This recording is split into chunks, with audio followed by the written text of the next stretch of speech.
الحمد للہ رب العالمین والصلاة والسلام علی سید الانبیاء والمرسلین۔ الحمد للہ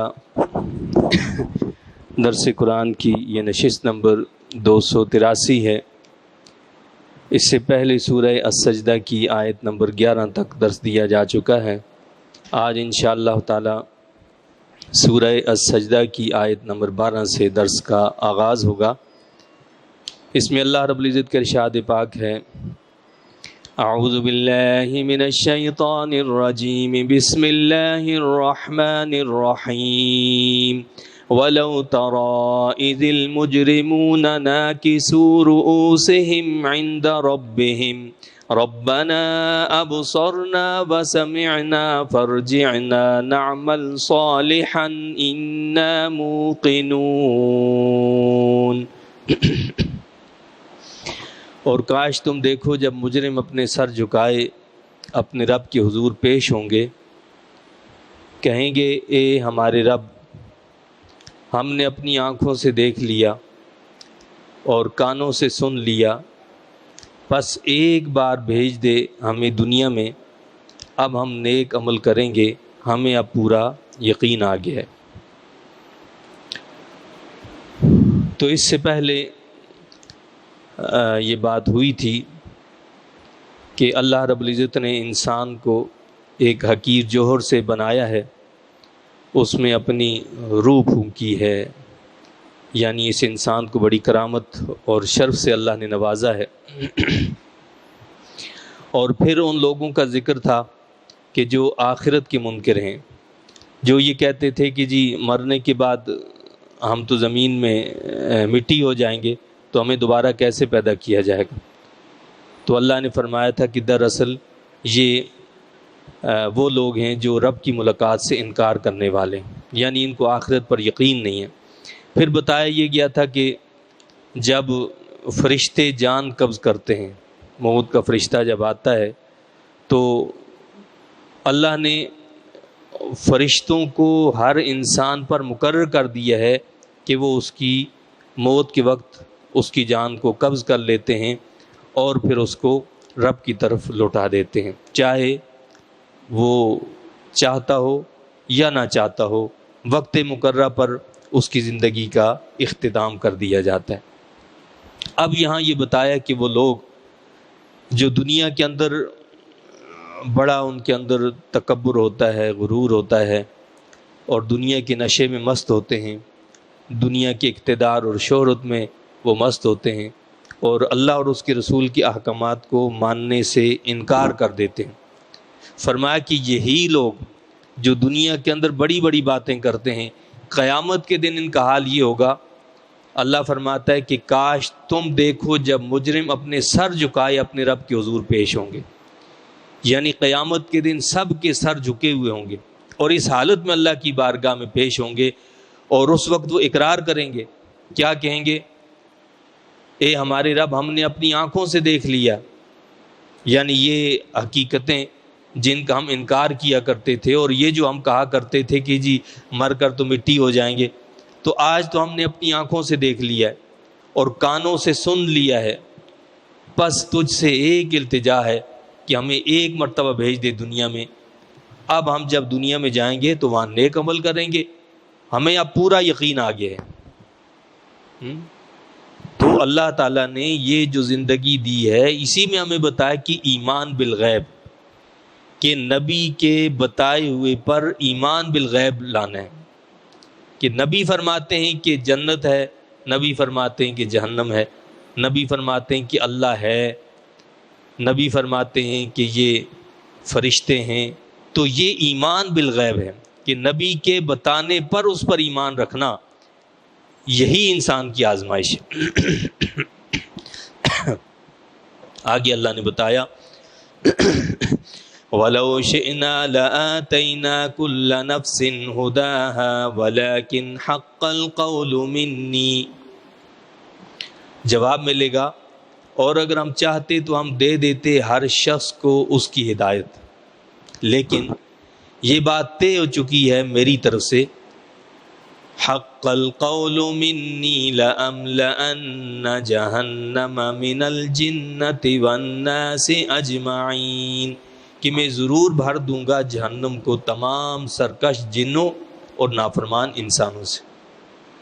یعنی مقصد یہ ہے کہ اگر اللہ چاہے تو ہر انسان ہدایت یافتہ ہو جائے، اگر اللہ چاہے تو ہر انسان ہدایت یافتہ ہو، لیکن اللہ رب العزت یہ نہیں چاہتا کہ انسان کو مجبور کر دے کسی بات پر، اس لیے کہ رب کائنات نے انسان کو اختیار دیا ہے، وہ چاہے یعنی مجبور کر دے انسان کو تو اس کی گنجائش ہی نہیں ہے کسی کے پاس۔ فرشتے آپ دیکھیں کہ فرشتوں کے پاس اختیار نہیں ہے کہ جی وہ چاہیں نیکی کریں چاہیں کچھ اور کریں، نہیں، ان کو جو حکم ہے اللہ کا اس پر عمل کرنا ہے، وہ اس میں لگے ہوئے ہیں، وہاں گناہ کا تصور ہی نہیں ہے۔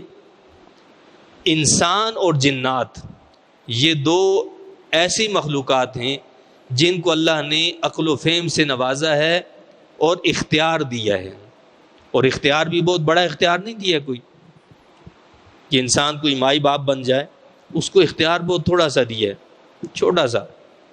وہ چھوٹا سا کتنا ہے کہ حضرت علی مرتضیٰ رضی اللہ تعالیٰ عنہ سے کسی نے سوال کیا اور کہا کہ جی ہم لوگ تو مجبور ہیں، ہوتا تو وہ ہے جو اللہ چاہتا ہے، فرمایا کہ مجبور ہو، یہ اپنا پاؤں اٹھاؤ۔ اس نے پاؤں اٹھایا تو کہا کہ مجبور کہاں ہوں، تم اپنی مرضی سے اپنا پاؤں اٹھا رہے ہو۔ کہا کہ اچھا تو جب ہم جو ہے یہ حالت ہے ہماری تو ہم مقصد یہ ہے کہ اللہ کے ہاں کیسے مقصد ہماری تقدیر لکھی ہوئی ہے سب وہ چیزیں، تو فرمایا کہ تم دونوں پاؤں اٹھا لو۔ تو اس نے کہا کہ یہ تو ممکن نہیں ہے دونوں پاؤں میں اوپر اٹھا لو۔ تو فرمایا کہ بس انسان کو اتنا ہی اختیار ہے، یہ ہم ایک پاؤں اٹھا سکتے ہیں، دونوں کو اٹھا کے کھڑے نہیں ہو سکتے، دونوں پاؤں اٹھا کر کھڑے نہیں ہو سکتے، ایک پاؤں اٹھا سکتے ہیں۔ یہ اتنا سا اختیار انسان کو اللہ نے دیا ہے، اسی اختیار پر جزا بھی ہے اور اسی پر سزا بھی ہے۔ اب انسان چاہے تو اس کو اس طرح استعمال کرے جس طرح اللہ اور اس کے نبی چاہتے ہیں، چاہے تو اس کے برعکس استعمال کرے۔ جزا اور سزا اسی پر ملنی ہے، جنت اور جہنم کا سودا اسی پر ہونا ہے۔ تو فرمایا کہ اگر ہم چاہتے تو ہم دے دیتے ہر شخص کو اس کی ہدایت، لیکن یہ بات طے ہو چکی ہے میری طرف سے کہ میں ضرور بھروں گا جہنم کو تمام سرکش جنوں اور نافرمان انسانوں سے۔ یعنی جو بندہ جو اللہ اور اس کے رسول صلی اللہ علیہ وسلم کی تعلیمات سے احکامات سے روگردانی کرے گا، جو اللہ اور اس کے رسول صلی اللہ علیہ وسلم کے حکم کو نہیں مانے گا، جو ایمان نہیں لائے گا، تو ایسے لوگوں سے جہنم کو بھر دیا جائے گا۔ اللہ اس جہنم سے ہماری حفاظت فرمائے۔ اور پھر کیا ہوگا وہاں؟ فَذُوقُوا بِمَا نَسِيتُمْ لِقَاءَ يَوْمِكُمْ هَذَا، پس اب چکھو سزا اس جرم کی کہ تم نے بھلا دیا تھا اپنے اس روز کی ملاقات کو۔ کیا ہوگا؟ جہنم میں ڈال کر کیا بتایا جائے گا کہ اب مزہ چکھو۔ کس چیز کا مزہ؟ بما نسیتم، یہ مزہ اس بات کا چکھو دنیا میں تم نے تو بھلا دیا تھا ہمیں، ہماری یاد سے غافل تھے، ہماری عبادت سے غافل تھے، ہمارے احکامات سے غافل تھے، ہمیں بھلا دیا تھا تم نے۔ انسان اللہ کو جب بھولتا ہے دراصل وہ اللہ کو نہیں، وہ اپنے آپ کو بھول جاتا ہے۔ انسان اپنے آپ کو فراموش کر دیتا ہے۔ تو کہا جائے گا کہ یہ مزہ چکھو اب اس بات کا کہ تم نے ہماری ملاقات کو بھلا دیا تھا، تمہارے وہم و گمان میں بھی نہیں آتا تھا کہ جی ہم نے اللہ سے بھی تو ملنا ہے، اس کو بھی تو منہ دکھانا ہے، اس کے سامنے جانا ہے، یہ ساری چیزیں تم بھول بیٹھے تھے۔ جس طرح آج ہمیں کہ ہم دنیا میں اتنے غرق ہو گئے ہیں کہ ہمیں کوئی پرواہ ہی نہیں ہے کہ دین، ایمان، اللہ، اس کے نبی صلی اللہ علیہ وسلم بھی، یعنی ان پر ہم نے ایمان لائے ہیں تو اس کا بھی کچھ تقاضا ہے، ایمان کے کچھ تقاضے ہیں، دین کے کچھ تقاضے ہیں، ہم ان پر چل کر اپنی دنیا کو اچھا بنائیں اور اس کے ذریعے سے اپنی آخرت کو بھی اچھا کریں۔ تو فرمایا کہ کہا جائے گا کہ اب اس جرم کی سزا چکھو۔ اِنَّا نَسِينَاكُمْ وَذُوقُوا عَذَابَ الْخُلْدِ بِمَا كُنْتُمْ تَعْمَلُونَ، ہم نے تم کو نظر انداز کر دیا۔ کیا ہوگا؟ اللہ فرماتا ہے اِنَّا نَسِينَاكُمْ، نسیہ ینسی کا مطلب ہوتا ہے بھول جانا، لیکن جب یہ لفظ اللہ کے لیے استعمال ہو، اللہ تعالیٰ تو بھول سے پاک ہے، اللہ تو کوئی چیز نہیں بھولتا نا بھائی، اسے نہ اونگ آتی ہے، نہ وہ بھولتا ہے، نہ وہ تھکتا ہے، نہیں، وہ نہیں بھولتا۔ اور بھولنا ایک عیب ہے، اگرچہ کہ یہاں قرآن میں لفظ جو عربی کا استعمال ہوا ہے وہ نسینا ہے، لیکن یہ بات یاد رکھیں، عموماً لوگ یہ غلطی کرتے ہیں ترجمہ کرتے ہوئے کہ وہ کہتے ہیں کہ اللہ فرمائے گا کہ انا نسیناکم، ہم نے تمہیں بلا دیا۔ کسی عیب کو اللہ کی طرف منسوب کرنا درست نہیں ہے۔ اس کا مطلب یہ ہوگا جب اللہ کے لیے استعمال کریں گے کہ انا نسیناکم، ہم نے تم کو نظر انداز کر دیا۔ نظر انداز کرنا کیا ہوتا ہے؟ جانتے بوجھتے کسی کو اگنور کر دینا، یعنی آپ جانتے بوجھتے اگنور کر دیتے، تو یہ بات ہے، یعنی اگنور کر دیا جائے گا۔ آپ کا دوست، آپ کا ساتھی، آپ کا بھائی، آپ کے ساتھ اٹھنے بیٹھنے والا آپ کو اگنور کر دے تو کتنی تکلیف ہوتی ہے، یار اس نے میری بات کو کوئی اہمیت نہیں دی، یا میرے ساتھ اچھی طرح بات نہیں کی، مجھے اگنور کر دیا، جو بھی معاملہ ہے انسان کو تکلیف ہوتی ہے۔ تو اللہ فرماتا ہے کہ آج ہم ان کو اگنور کر دیں گے، آج ہم ان کو نظر انداز کر دیں گے۔ کن لوگوں کو؟ جنہوں نے دنیا میں ہمیں بھلا دیا تھا، جو ہماری یاد سے غافل ہو گئے تھے۔ تو ہم کیا کریں گے؟ اِنَّا نَسِينَاكُمْ وَذُوقُوا عَذَابَ الْخُلْدِ بِمَا كُنْتُمْ تَعْمَلُونَ، ہم نے تم کو نظر انداز کر دیا اور چکھو ابدی عذاب ان کرتوتوں کے عوض جو تم کیا کرتے تھے۔ تو اب اس کے عوض میں، اس کے بدلے میں کیا ہوگا کہ اب ہمیشہ کا عذاب جو چکھتے رہو۔ یہ دنیا کی بہت تھوڑی سی مہلت اللہ نے دی ہے، یہ امتحان ہے۔ اس تھوڑی سی مدت کو انسان غم میں، تکلیف میں کسی بھی طرح گزار سکتا ہے، لیکن وہ جو اگلا مرحلہ ہے، وہ برزخ کا اور پھر قیامت کے بعد کا مرحلہ، وہ تو ہمیشہ کے لیے ختم نہ ہونے والا مرحلہ ہے۔ دنیا کا یہ مختصر عرصہ جس کی آخرت کے مقابلے میں کوئی یعنی وہ بنتی ہی نہیں ہے، چند منٹ، یعنی چند منٹ کی زندگی آخرت کے مقابلے میں۔ اب اس دنیا میں، اس دنیا کو سنوارنے کے لیے اور اس دنیا کا مستقبل سنوارنے کے لیے ہم اگر اپنے خالق کو بھول جائیں اور ہمیشہ کے لیے اپنے آپ کو عذاب کا مستحق بنا دیں تو یہ کتنی بڑی جو ہے محرومی والی بات ہے۔ یعنی اگر دنیا تکلیف میں بھی گزر جائے، پریشانی میں بھی گزر جائے، آخرت بھلی ہو جائے، یہ اصل میں کامیابی ہے نا۔ حدیث پاک کا مفہوم ہے کہ جو ایمان والا اس دنیا کے اندر تکلیف میں رہا، اسے جنت میں ایک غوطہ دیا جائے گا اور اس کو نکالا جائے گا، پوچھا جائے گا کہ تمہیں کبھی کوئی تکلیف پہنچی ہے؟ وہ کہے گا نہیں، میں نے تو کبھی کوئی تکلیف دیکھی نہیں ہے۔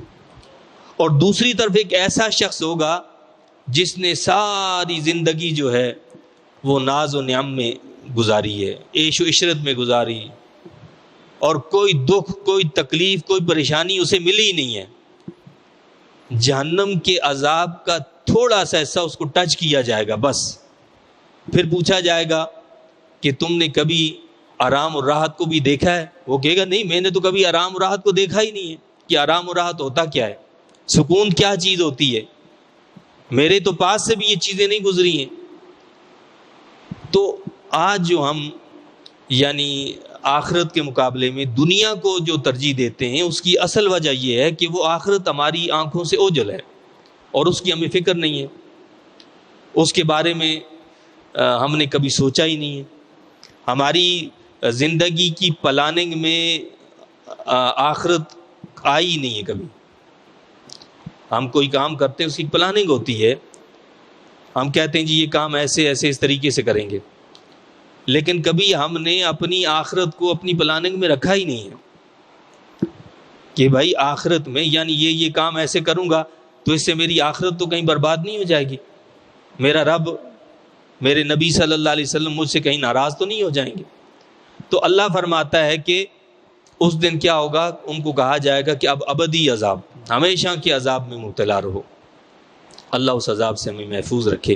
اب یہ اگلی آیت سجدہ ہے، اس میں اللہ نے فرمایا انما یؤمن بآیاتنا الذین اذا ذکروا بها خروا سجدا وسبحوا بحمد ربهم وهم لا یستکبرون۔ سمعنا وأطعنا غفرانک۔ تو یہ آیت سجدہ ہے، اس سے جتنے لوگوں نے سنا ہے تو سجدہ تلاوت واجب ہو گیا ہے۔ جب یہ خطبہ مکمل ہو تو سجدہ تلاوت ضرور جو ہے وہ کر لیں۔ فرمایا کہ صرف وہی لوگ ہماری آیتوں پر ایمان لاتے ہیں جنہیں جب ہماری آیتوں سے نصیحت کی جاتی ہے۔ ہماری آیتوں پر ایمان لانے والے کون لوگ ہیں؟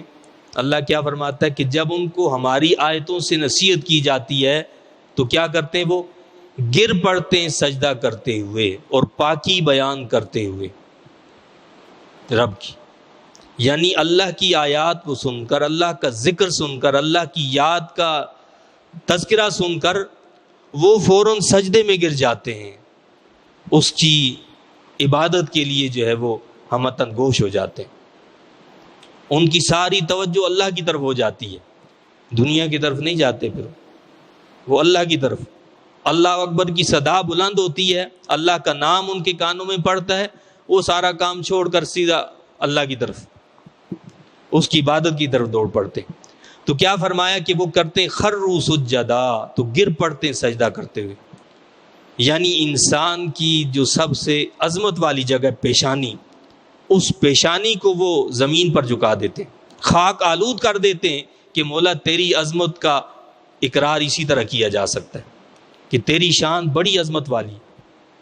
نہ صرف یہ کہ وہ عملاً پریکٹیکلی یعنی اپنے اعضاء کے ذریعے سے اس طرح سجدہ کرتے ہیں، اور کیا کرتے ہیں، وَسَبَّحُوا بِحَمْدِ رَبِّهِمْ، اور پاکی بیان کرتے ہیں اپنے رب کی حمد کرتے ہوئے، وہ زبان سے بھی اس کی تسبیح کرنے لگتے ہیں، سبحان اللہ، الحمدللہ، اللہ اکبر، لا الہ الا اللہ، زبان سے بھی اس کی تسبیح کرتے ہیں اور اعضاء کے ذریعے سے بھی جھک جاتے ہیں، اس کے سامنے سجدہ ریز ہو جاتے ہیں۔